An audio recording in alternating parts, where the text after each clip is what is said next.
আজকে মাঠে যাচ্ছি, আমার মামার খেতে আর এক ঝাড়ি টক পালন আছে, ওইটা নিয়ে আসবো তুলে, আর বেগুন নিয়ে আসবো, রান্না হবে।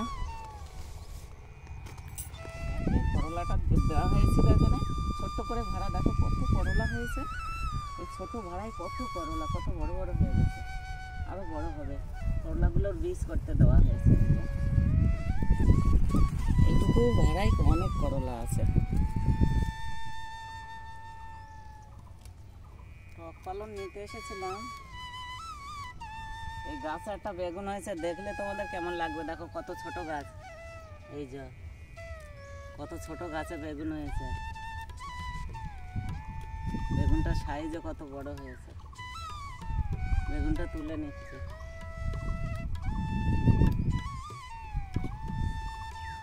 বাবা বেগুন কি এই গাছে। ও মামি, এই টক পালনটা নিয়ে নিচ্ছি, মামা বলেছিল এক ঝাড় টক পালন নিরাও। বাড়ি যাবে কখন? বাবা কি শক্ত মাটি। এই দেখো টক পালনে ফুল হয়ে গেছে, এখন টক হয়েছে। ফুল যতক্ষণ না হবে টক হয় না ভালো, এখন টক হবে ভালো, ফুল হয়ে গেছে। আমি বাড়ি যাবে কখন? হ্যাঁ ওইটা নিয়ে বাড়ি যাও। টক পালনটা যতটা বড়, বেগুনটাও এত বড়, নিয়ে আজকে হবে রান্না। বাড়ি চলে গেলাম, বেগুন নেওয়া হয়ে গেছে, রান্না বান্না হবে।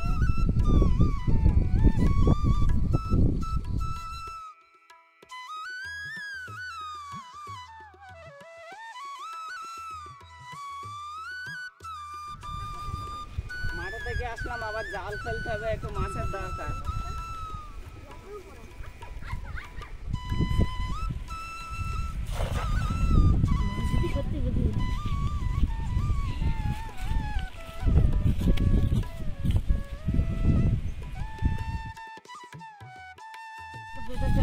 বড় বড় মাছ বেঁধেছে মনে হচ্ছে।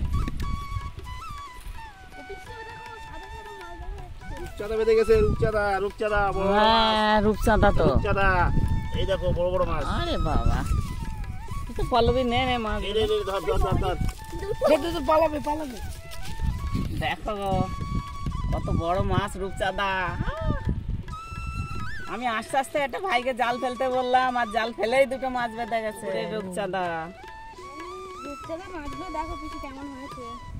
হবে তো মাছ। এই আমি আঙুলের জন্যই আজকে জাল ফেলতে পারিনি, আমার আঙুলটা দেখছো, ওই জন্য ওই ভাইটা যাচ্ছিল, জালটা ফেলে দিতে বললাম। আমার আঙুলের অবস্থা খারাপ, ব্যথা হাতে, তো ফেলে দিল, আর মাছ দুটো উঠে গেল, এক জালে উঠে গেছে।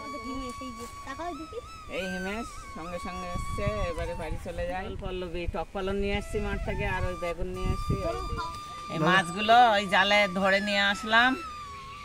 মাছটা ওই যে আমার হাতে আঙুলের এরকম ব্যথা বলে আমি তো জালটা ফেলতে পারিনি, ওই দিয়ে একজনের দিয়ে ফেললো জালটায়, দুটো মাছ উঠে গেছে। এখন নিয়ে এসেছি, জ্যান্ত মাছ আমি কাটি না, আমার ভাই বোন দিয়ে কেটে নেব মাছ দুটো। দেখ পল্লবী, এই ছোট গাছ, এই লঙ্কা ছাগলে সব গাছ খেয়ে নিয়েছে, একটুখানি আছে।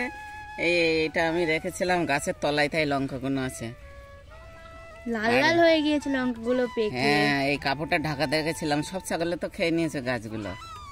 এই লঙ্কাটা তুলতো, তুলে নে তুলে নে। হ্যাঁ আমার হাতে ব্যথা, লঙ্কা তুলতে যায় হাতে ব্যথা লাগে।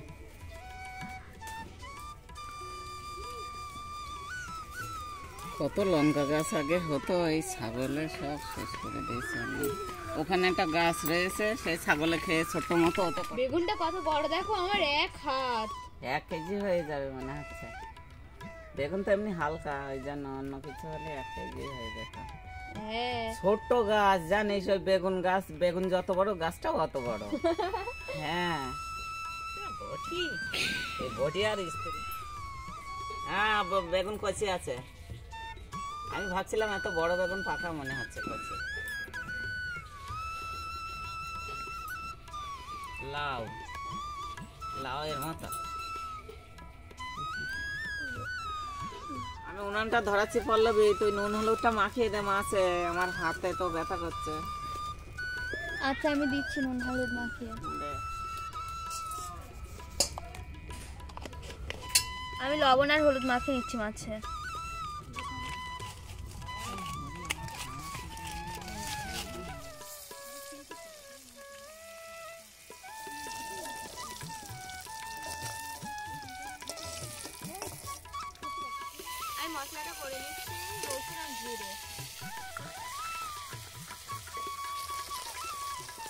রসুন আর জিরের মশলাটা হয়ে গিয়েছে।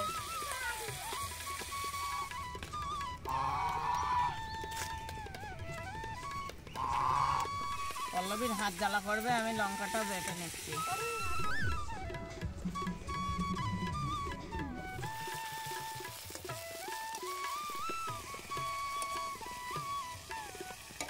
তেলের মধ্যে পেঁয়াজটা দিয়ে দিই, তেলের মধ্যে পেঁয়াজ দিয়ে দিলাম, পেঁয়াজের মধ্যে মশলাটা দিয়ে দিচ্ছি, রসুন, ফুল লঙ্কা পাকা, জিরে।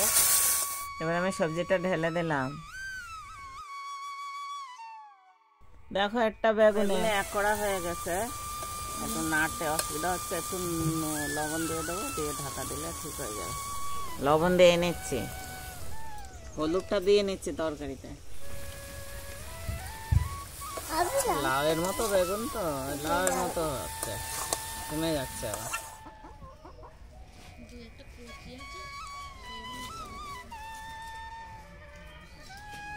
ফলনটা দিয়ে নে।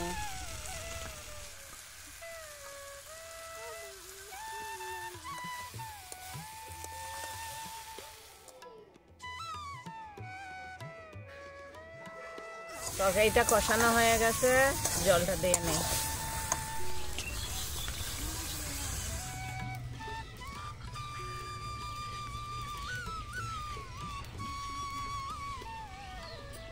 মাছগুলো ঝোলের মধ্যে দিয়ে দিচ্ছি।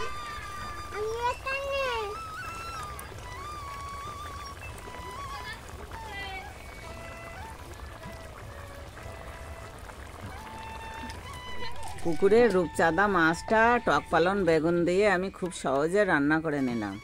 কেমন হয়েছে অবশ্যই জানিও। পল্লবী কেমন লাগছে? দেখ, খেয়ে ভালো লাগছে। দারুণ হয়েছে, টক পালনটা কেমন? দারুণ। মনীষা, তো পুকুরের রূপচাঁদা কেমন লাগছে দেখ। পল্লবীর তো ভালো লাগছে। খুব সুন্দর।